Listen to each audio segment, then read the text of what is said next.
Labour's plan to tackle the cost of living crisis is to freeze the energy price cap with immediate effect, keeping it at its current level of just under £2,000 through winter. That's the biggest dark blue bar on this chart. The red bars afterwards show the latest forecasts of where it'll shoot up to as things stand, to more than £4,200 in January. By keeping the price cap where it is, Labour claims it would save the average household £1,000. But how would they pay for it?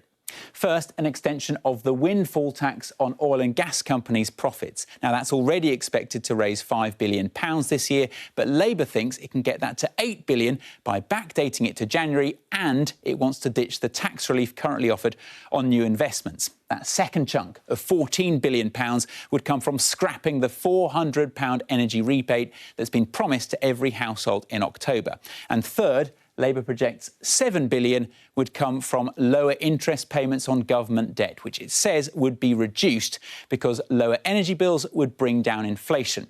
Now, Labour claims CPI, Consumer Prices Index, would peak at 9%, which is where it is now, rather than the 13% the Bank of England forecasts. But experts say that's not guaranteed, and what's more, Labour's plan only runs until April. So what happens then? If bills go up, inflation would too. This would clearly do a lot to reduce energy bills for households.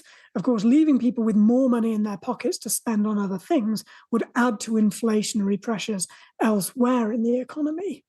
You also have to ask what's going to happen after next April, when at the moment energy prices aren't forecast to come down. So there would presumably be a lot of pressure to carry on something like this beyond next April.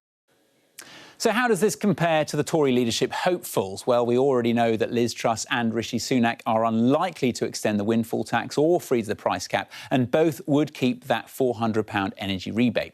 Frontrunner Liz Truss also wants to remove green and social levies from energy bills, currently worth just over £150 a year. She'd also reverse the recent national insurance hike. As for Rishi Sunak, he would scrap the 5% VAT on energy bills, saving households around £200 next year. And he's also promised to give the most vulnerable hundreds of pounds more, or exactly how much, though, he hasn't said.